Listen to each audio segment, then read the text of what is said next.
Hello, আসসালামু আলাইকুম guys. আমি নাসিম। আসলে বলার কিছুই থাকে না, প্রতিদিন একই কথা বলি। এখন পর্যন্ত ভিডিও দেখি মানুষের কাছে, সৌদিতে অনেক মানুষ আসে। আমি বারবার ভিডিওতে বলে থাকি যে না, সৌদিতে কেউ আইসেন না। আমি যদিও সৌদিতে নতুন, তা আমি অনেক প্রতিকূল পরিস্থিতিতে আমার দিনকাল যাইতেছে। খুব খারাপ পরিস্থিতি, একবারে প্রচণ্ড লেভেলের খারাপ পরিস্থিতি আমার দিনকাল যাইতেছে। আর কি কমু, আর কোনো ভাষা নাই। এখন পর্যন্ত কোনো কাজ পাই নাই। মানে যদি কেউ সৌদি আরবে এমন কেউ থেকে থাকেন কাজ দেওয়ার মতো, অবশ্যই আমার নক করবেন, আমি উপকৃত হব।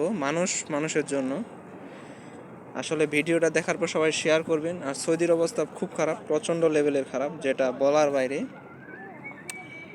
সৌদিতে কাজ পাওয়া যায় না বিশেষ করে।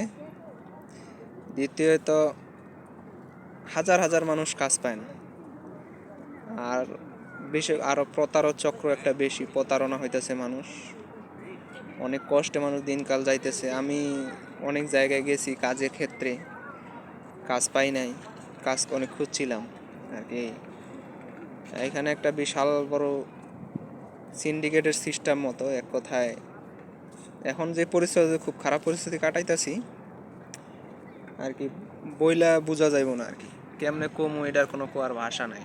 সবাই আমার ভিডিওটা দেখবেন, অবশ্যই ভিডিওটা শেয়ার করবেন। যদি আমার একবারে আমি নতুন, আপনি নেট জগতে, ভিডিওটা শেয়ার করবেন। আশা করি ভালো ভিডিও আমি প্রবেশ করব, ভালো ভিডিও আমি দেব। আর সবাই ভিডিওটা শেয়ার করবেন, সবাই দোয়া করবেন আমি যেন একটা ভালো কাজ পাই।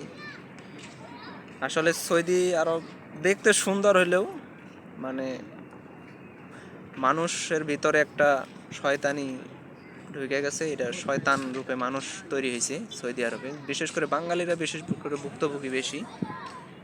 তাই সবাই শেয়ার করবেন ভিডিওটা অন্যরা দেখার জন্য। আর সৌদি আরব এখন পর্যন্ত যারা আসতে চান কেউ আইসেন না, সবার জন্য উপকার হবে ইনশাআল্লাহ।